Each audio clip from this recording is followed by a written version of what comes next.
Sa iba pang balita, nagbabala ang pamahalaan ng Pilipinas sa overseas workers na may mahigpit na ipinatutupad na batas sa Saudi Arabia laban sa paglulunsad ng mga kilos protesta.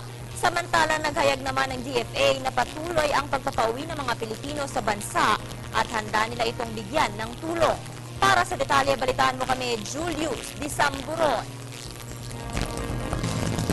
Mahigpit na binalaan ngayon ang Department of Foreign Affairs sa mga overseas Filipino workers sa Saudi Arabia kaugnay sa batas na naturang bansa laban sa paglulunsad ng mga kilos protesta doon. Ito ay matapos nilang magsagawa ng isang protesta at manatili sa labas ng embahada ng Pilipinas sa Saudi. Hiling nila ay agarang mapauwi dito sa ating bansa. Kabilang dito ang pagkakaaresto ng Saudi Police sa 3 Pinoy na naglunsad ng pagkilo sa labas ng embahada ng Pilipinas sa Riyadh. Kaagad din naman silang pinalaya ng mga otoridad sa naturang bansa.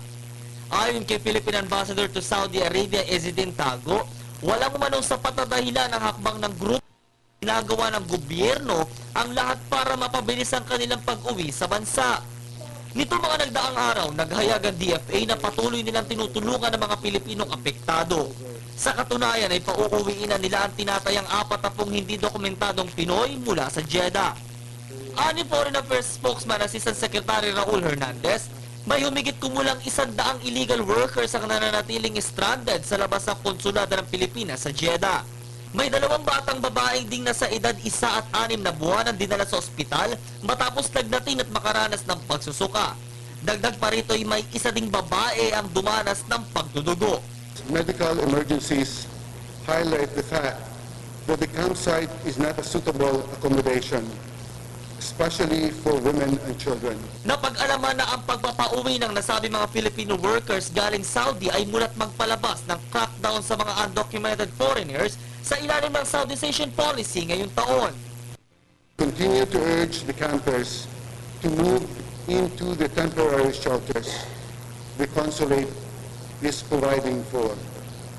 We would like to assure them once again that they will be given assistance even if they leave the camp. Iniulat naman ni Tago na umaabot sa mahigit 7,500 ang may intensyong umuwi sa Pilipinas. Kabilang dito ang halos 47 Pilipino, kabilang ang 21 kababaihan at 26 na batang tumanggap ng offer para sa isang temporary shelter na ginawa ng gobyerno ng Pilipinas. Hinikayat nila ang naturang mga OFWs na tumalima sa utos na ito ng ating pamahalaan para din sa kanilang kaligtasan. Para sa Telebisyon ng Bayan, Julius Disamburon.